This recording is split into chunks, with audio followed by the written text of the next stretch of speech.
Hey guys, welcome back to the Balanced Athlete podcast. We are joined by another guest today. So I've got my good friend and pretty much current face of Balanced Athlete for the first clothing launch, Dom. So thanks for coming, mate. How you doing? Oh, good mate. Very good. Nice to be on here. Good to talk. Good to expand the network, join with your friends. Support each other and that. Yeah, always happy to be involved in anything entrepreneurial and business wise. Really, yeah, always. Because I know we haven't. I know obviously we did the photo shoots and that a few weeks ago, but we haven't really caught up properly. Like we're probably going to do today in a long while, have we? No, Really, because you've got all your stuff going off. I've got my stuff going off. So the first sort of question that I'm kind of asking all the guests is when you hear the term balanced athlete, what comes to mind when you hear that term? Okay. Honestly, number one, being able to move and shift weight, and most importantly, shift yourself over different terrains. Places. It's like if I don't know. Let's say when I used to do parkour, I could climb walls, fences, buildings, things, and jump big distances and pull myself up on top of like bars with ease. That's kind of what like I get when I hear balanced athlete in a sense. Able just to be like a all rounder. Yeah, because I always forget that you used to do parkour. Yes, that was a long. I did that for a long time. I did some crazy shit. But that was you. Is that how you hurt your ankle? Yes, that's kind of what made me stop doing it. I went too crazy one time. I did a humongous jump. I landed it wrong, and I was out for a long time. And then I never went back since. I obviously kind of carried on my training. I know movement's your best friend when you're recovering. So obviously I used the gym to kind of recover myself, and ever since I've only really done gym stuff. I've not done parkour stuff anymore. Is that is that injury like in the back of your head as to why you wouldn't go back to it, or do you just? Yes, yes. Sometimes you can feel it, and sometimes I don't know if you could hear that, but if I stand on it funny, sometimes I can feel it. Even now, and this has been like what, good 2 years now. Or I'm conscious because of the things that I was capable of doing. In the back of your mind, when you come back to something, you always think, oh yeah, go on then, I'll give it a try. Or and like if you're not squatted or deadlifted in a while, and you think, oh, I did this before, I'll try it, and then you end up injuring yourself, don't you? And I know for a fact that'll be me. So I thought to myself, just save myself the struggle to having to recover again. I just didn't do it. I mean, I had my fun with it. I competed. I did competitions. Did like sponsor videos. We travelled to different countries for like different gatherings and things, and we met. I've met loads of famous. I would say famous in my community. It was famous people in free running, and it was a good time, really good time. But yeah, I don't think it'd be something I'll come back to anymore now. Yeah. Well, I think that was when I was coaching you, weren't it? Just shortly after. I think we did like 12 weeks, didn't we? So Yes. obviously I saw firsthand what the like recovery was like for that and how long it took. And obviously we had issues around certain like leg exercises to begin with around your ankle, didn't we? So Yes, we did. Yeah. I get why you wouldn't want to like put yourself through that risk of going through all that again. Never again. I don't blame you, to be fair. So obviously on the topic of fitness and that, how would you say that? What impact has fitness had on your life, would you say? Everything, honestly, everything from interacting with people, interacting, how I am, just how I carry myself, how I speak to people, how I dress, how I feel, everything. Honestly, I know that's pretty umbrella term, but anything that you can ask me right now has probably been improved by the fact that I got to the gym, started looking after myself more, improved myself physically, mentally. Honestly, it just I feel like it honestly helps me in every single aspect of my life. Yeah, I would agree with that, to be fair. And I think if you look at like quite a lot of high level performing people in no matter whatever industry it is, probably the large proportion of them do say that kind of their work ethic, their discipline, that like delayed gratification in business and all that sort of stuff stems from a fitness background because it almost instills them traits in you to be able to like think long term and show up every day and not necessarily see changes day by day, but you then look at that over like 1 month, 2 month, 3 month, and it just emphasised that delayed gratification. To be fair, and I'm in a similar position myself. I don't think, obviously, I've got a career out of fitness with me being a PT and a coach. So if I hadn't have obviously discovered that, I wouldn't have gone down this route. Do you know what I mean? This clothing wouldn't be existing. This podcast wouldn't exist right now. So I think the opportunities that it brings is massive. 100%, and I wholeheartedly agree with that. It's obviously when I started Impius, part of that was pretty much thanks to my gym discipline, really, because like I knew obviously I'm not going to be like some sort of overnight success, like obviously, well, some people are, I suppose, which hats off to them, well done. You got the easy route, but I know it was going to take time, and it's going to take effort, and most important, it's going to take consistency. Exactly the same how the gym, kind of like the gym thing goes, isn't it? You don't go to the gym for a couple of weeks, you go to the gym for a couple of years, and that's when you really turn around and think, yeah, I can see something, something actually big changing, rather than just, this or that or the other. And same with when I did Impius clothing, as well as on top of all my modelling, all of that stemmed from being, no, I just need to push, keep going and going and going, and eventually, as with everything, the more you persevere, the more results you see. Well, obviously, so Impius Vision is your brand, and we'll touch on that a little bit later on. I've got some things that I wanted to ask you on that anyway. So, but what my next question was, I suppose you kind of answered it anyways, is like what are the sort of challenges that you've faced in like maintaining your fitness? Okay. Would you, other than obviously the ankle threw a massive spanner in the works, but anything else that comes to mind that you were kind of struggling with at one point? And honestly, sometimes it's my normal day job. It's just very, very demanding, and after a full day of meetings, phone calls, emails, staring at a computer screen, answering this, that, and the other, and having to remember 50 different things at the same time. At 5 o'clock here, sometimes you think, fucking hell, I just want to go home. You know what I mean?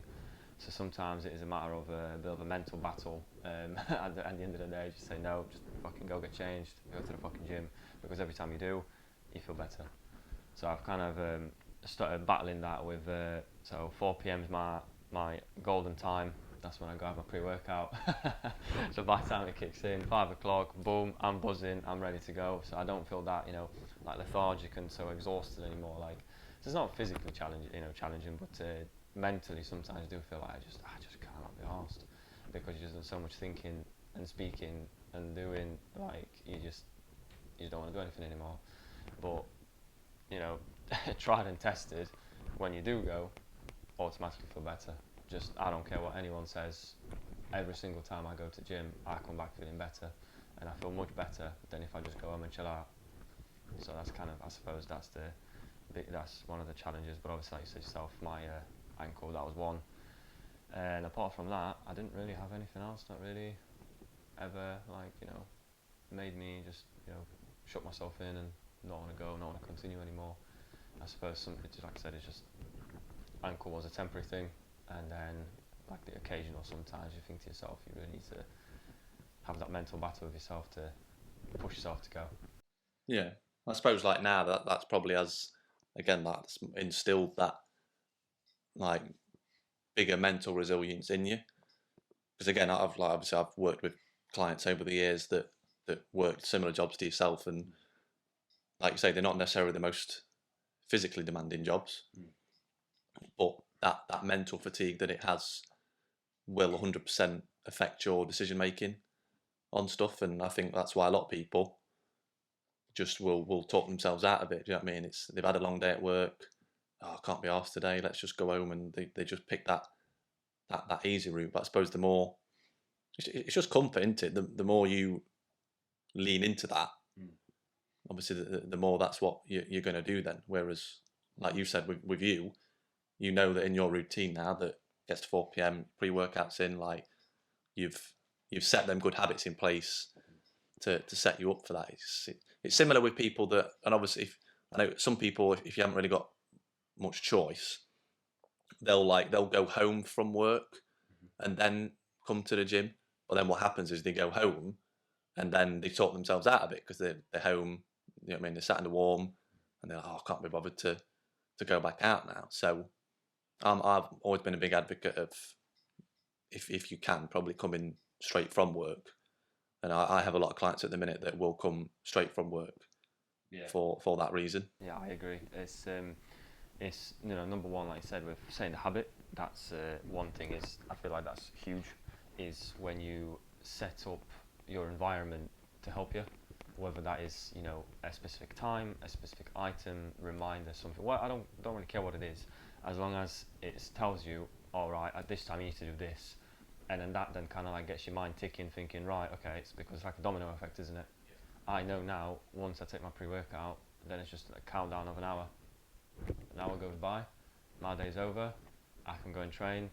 Some days, don't get me wrong, some days I will think to myself, no, I really am just too tired today, but some days I just gonna go recharge, and the next following day I will go back to my normal routine. It's inevitable. You can't, I'm not a professional athlete, this is not my job, so I don't need to be 1000% in every day.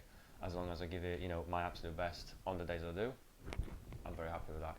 I don't, I look good, I feel good, and sometimes those days are nice to have just to go chill out, whether it is that I go do watch film, play some games, just do nothing, it doesn't matter. Sometimes it is just needed. So I do believe that as long as you have those things in place to kind of push you towards what you need to do, that's all that matters. Yeah. Have you ever tried going before work? Yes, so I have. So this is I'm not a morning person. I'm just really not. But what I did is I just set myself. I said to myself, look, just try for a month, and I did it for a full month, and I hated absolutely every single day. And I thought to myself, because I tried it for like a solid 30 days, I think that's a pretty good enough, time to gauge. Yeah, this is just not for me. I know some people might try it for 1-2 days and hate it.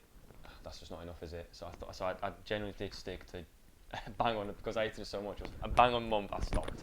But I tried, I really did, and it's just something that I will never go back to again. I despise it, can't do it.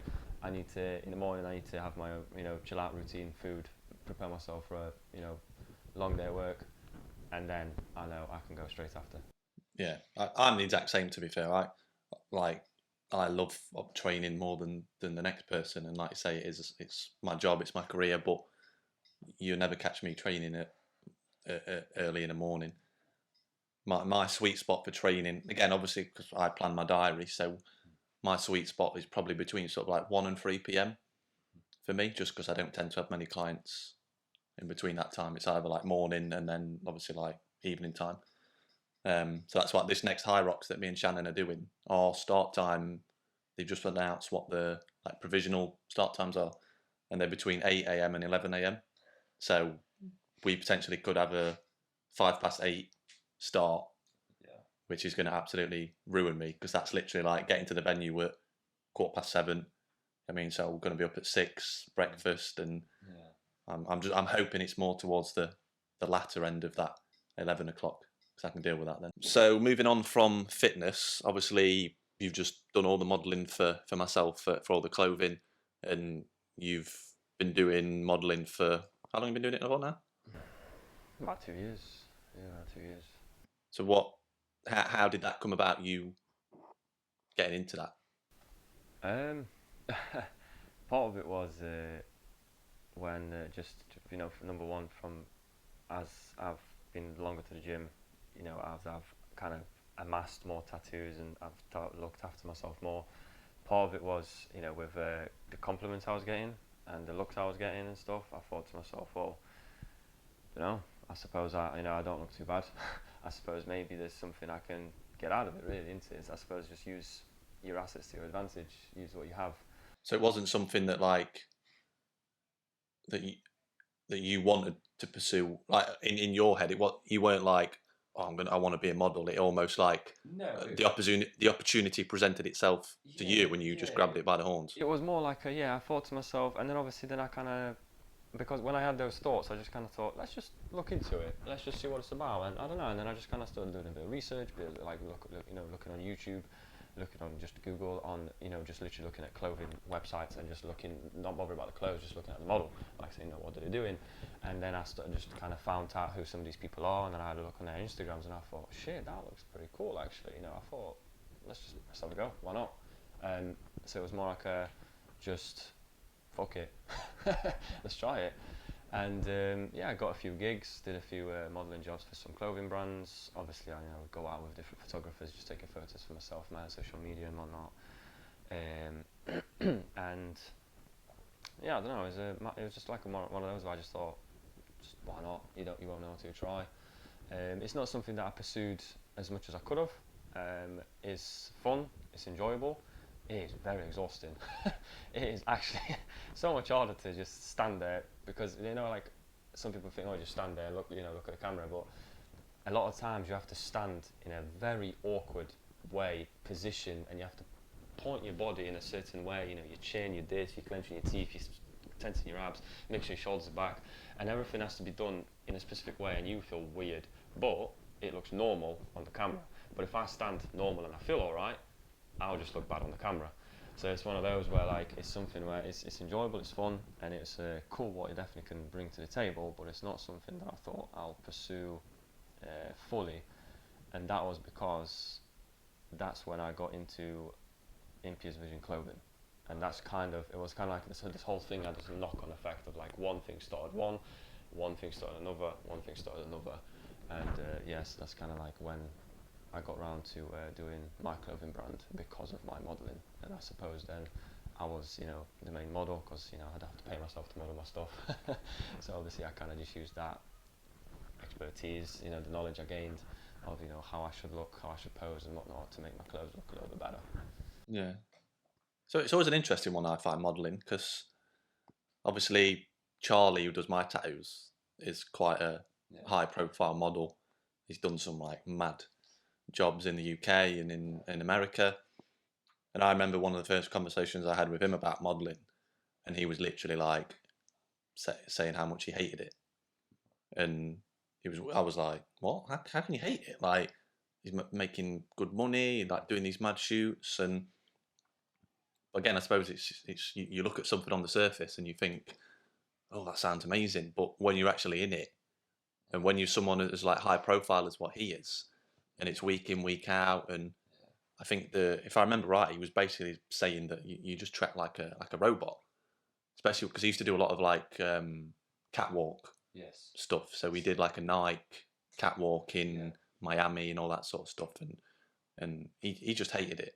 Yeah. So with mine, obviously I never got to that stage, and wish if maybe could have been cool if I did. Would have been cool. Maybe I would have then pursued it further. But I do know, obviously, from looking into it and speaking with people and really doing my research, when you get to his level, it really is one of those where like you feel like you have to be this perfect, almost like artificial, just being. Like not. I'm not gonna say human, because you have to be this artificial being that just looks in a very, very specific way on camera for whoever it is you're modelling for. They want you to portray this exact image in their head, and if you don't, then they say, well, fuck off then, I'll grab someone else that will. And obviously, like I said, I explained it on how you actually model and how you're posing and stuff, and it's hard work. And obviously then you have to make sure everything else is perfect, your dye, everything, because all these models, they're all really thin or shredded or what have you.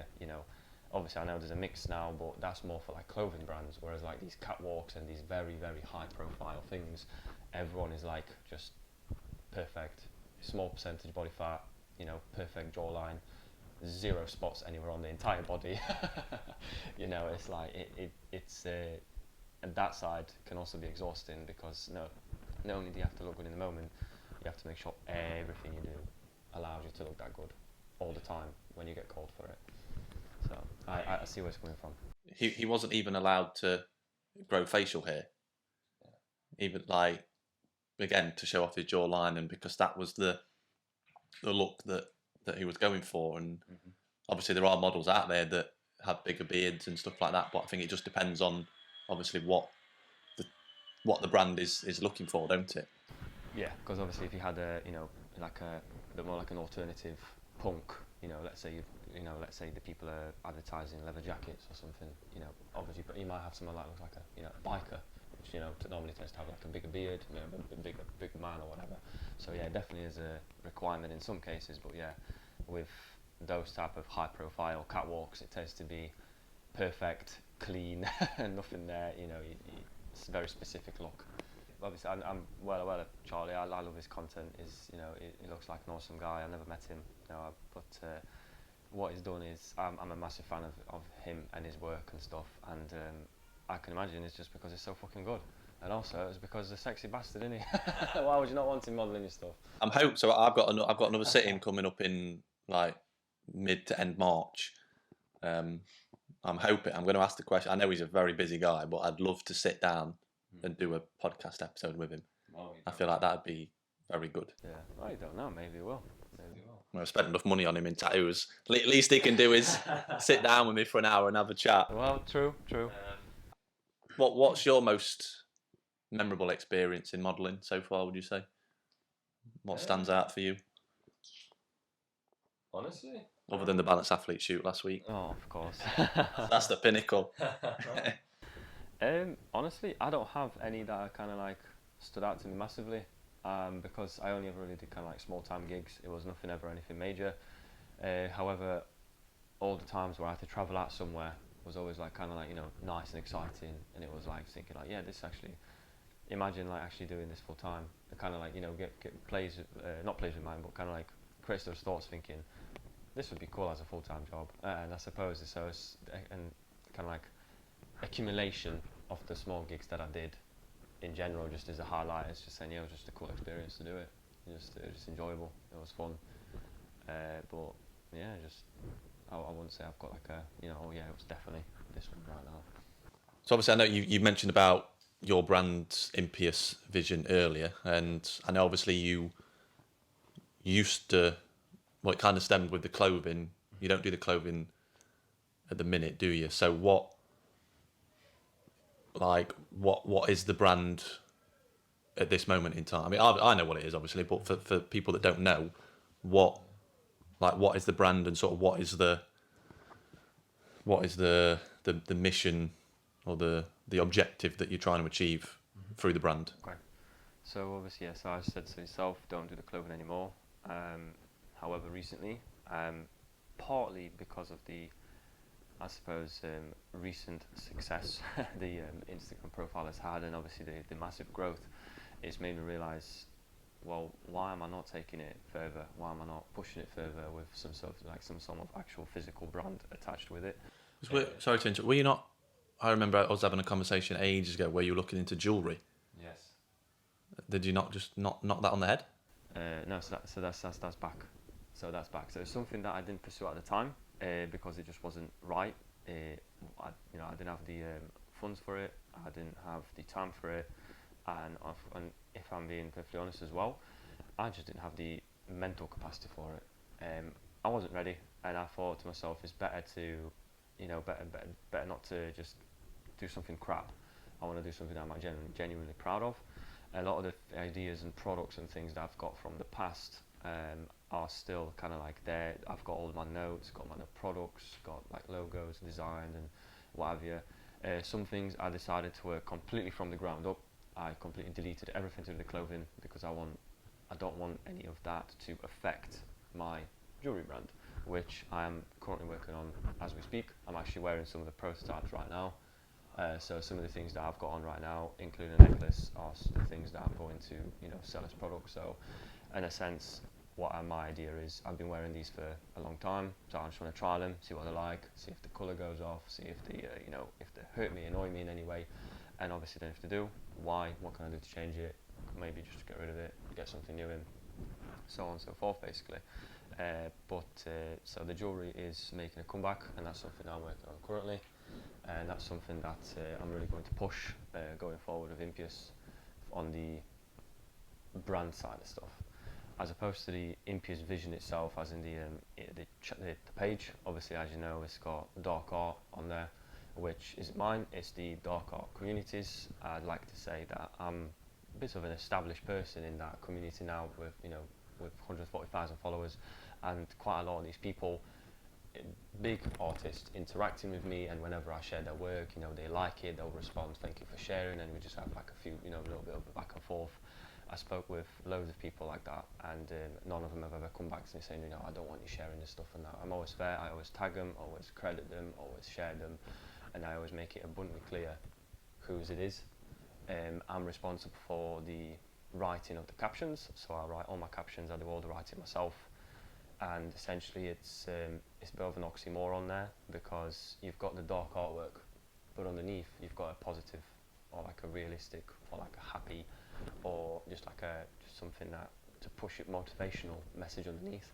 And the whole idea behind it was, whenever there's dark and shit times, there's always something good that comes out of it, because if something happens, bad, negative, something inevitable, no matter how you look at it, there's always at least one part of that that either teaches you something, makes you realise something, or pushes you in a different direction.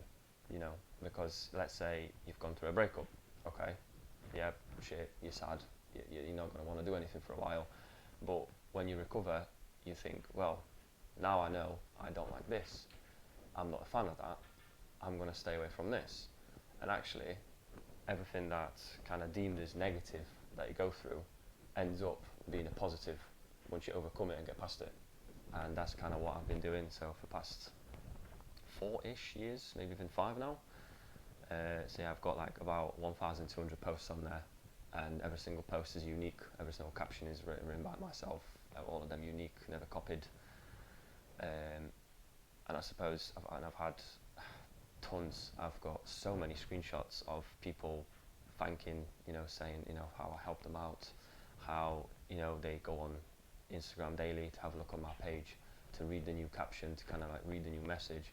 And honestly, it moves me. It's like one time I remember, this is really struck, I'm obviously not going to say their name, but they were going for a very tough time, self-harming, and almost like, I don't know, I did a bit of therapy with them, I suppose.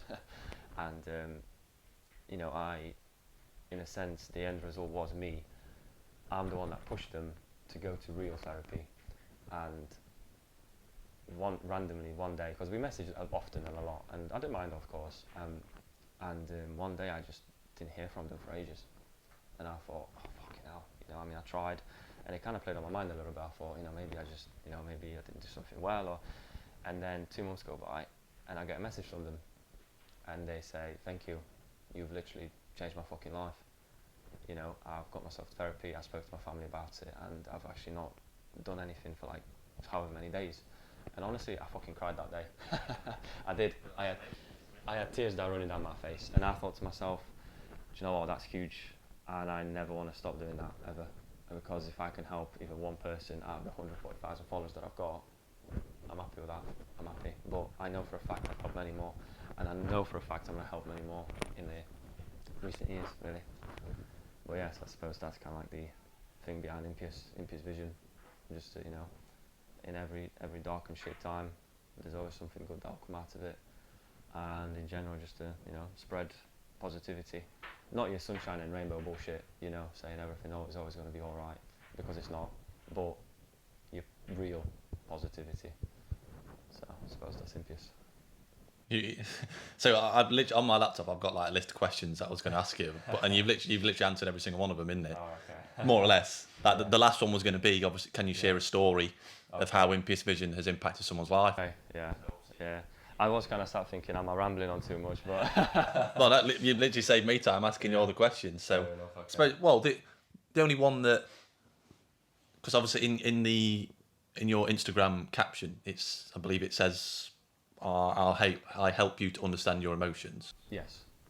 So how do you feel that the stuff that you do on Impius helps people understand their emotions? Okay, so I actually get a lot of questions from people saying, oh, this has happened, or I feel this way, or this and that and the other. And in a sense, I suppose it's like I'm almost like a like an unqualified therapist, in a sense, where I kind of say, well, okay, well, it could be because of that.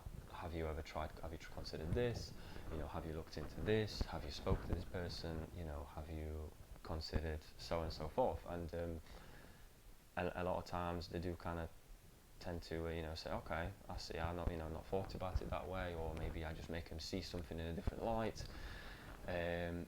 So in a sense, I do just help them understand what's going through their head and tell them that, look, it's fine, it's all right. You know, sometimes we think stupid shit. Sometimes we just feel straight up sad. Sometimes we're fuming for no reason. Sometimes we fall out with people because of the smallest things.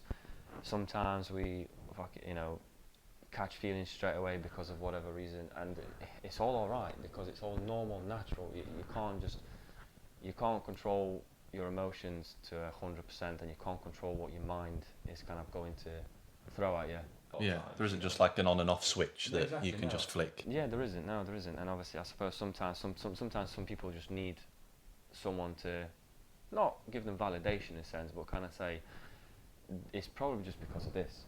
And obviously, and maybe that kind of gives them the confidence to think, okay, maybe I'm not weird, maybe I'm actually not stupid, maybe this generally is just normal, and that's it. That's honestly it. Yeah. And obviously, in the past, IGTV was a thing where you could upload like really long videos to Instagram. I did a lot of those, and what I used to do is I did one a week, and I would just upload a story and just ask the community, what do you want to talk about? And I would get loads of responses saying this, and I would tend to just tally it up and just kind of the ones that were the most popular I would just cover.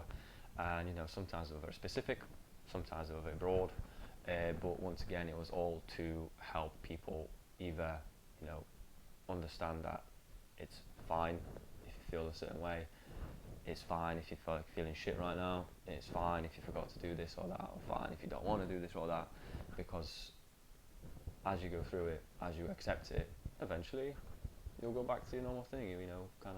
Get back on it, and things will be back to normal again. It might not be the same, but at least it'll be a new normal, the one you've overcome and the one you're used to now.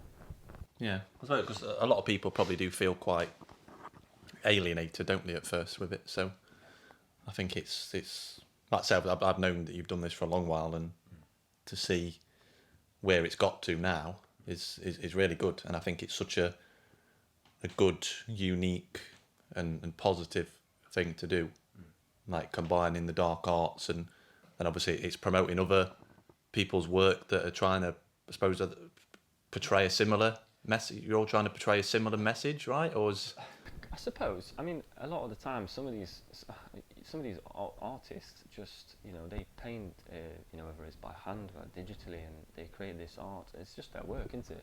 It's kind of how they earn money. So I suppose then that's, in a sense, my way of then saying, look, thank you very much for letting me use your work. I'm going to promote it for free to a massive audience. Potentially, maybe land you a client or two. Maybe get you make you some money because someone will love your stuff. And I get it all the time where some people comment saying, oh, I love your work, or they'll message me saying, I love your artwork, and immediately I'm like, it's not my art, however, what are you referring to? Because I can give you their Instagram handle. And I always push them to their pages because, I'm not saying, oh, I don't need them followers because I'm so big, but what I'm saying is that it'd be awesome for someone to then gain a follower and actually think, oh, I really love their artwork, and actually purchase their work.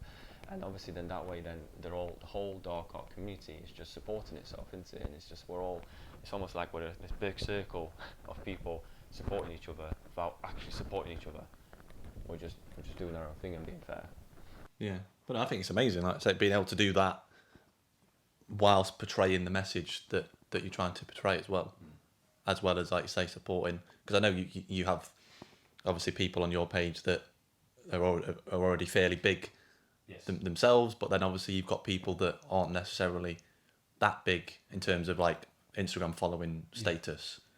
So it's good that you're able to promote them, because like I say, I've seen quite a lot of the posts, and I watch some of the videos, and afterwards I'm like, fucking hell, yeah, that was like really cool, or some of them are like actually quite scary. They've got like jump scares and that on them, haven't they? So but no, I think it's amazing what you're doing, and I think obviously you're building it to a stage now where, like you say, you can kind of go down whatever route you want with it. You know what I mean? Like with the jewellery and hopefully, obviously, it'll just keep getting bigger and better. So obviously, if people want to find you and come across your content, the personal and the Impius stuff, obviously I'll put the links in the bio anyway. But what's your personal? My personal is Dominic with a K underscore inked. On there you'll just find me probably just flexing my abs. No, it's not fancy. You don't need to follow that. And then it's just Impius, Impius Vision, and that's like the mental health mammoth that I've built up, and that's my pride and joy, that is. So yeah, so if you ever want to speak about anything, or if you want to talk about things anonymously or mental health wise, I'm more than happy to help you. I've helped, like I said, I spoke with so many people, and I've never ever discussed it with anyone else. Obviously I know I shared the story, but I'll never tell, say who it was, and any of the names were from, nothing. It's all confidential. I know I'm not strict by some law, but like the Confidentiality Act or anything, but it's only fair to do that. At the end of the day, you felt comfortable enough sharing that secret with me. I will then respect that, and I will not share with anybody else. Yeah, thank you for coming on, mate. I appreciate it. Well, it's an exciting couple of months for us, I suppose, isn't it? With obviously your Impius brand, and then, like I say, I definitely want to get you more involved with this balanced athlete side of things, with obviously the modelling, and then also the like behind the scenes stuff, like the graphics design, and because I know you're very good at that side of things, so it should hopefully be a good year. So yeah, thank you for coming on, mate. Appreciate it, and looking forward to seeing what the future holds for the both of us. Big year, big efforts, big plans. But yeah, as always, let's get it in it. So yeah, thank you for watching, guys. If you enjoyed this episode, feel free to click around this video somewhere and watch another one. Don't forget to like, comment, and subscribe so you don't miss a future episode. So yeah, we'll see you soon.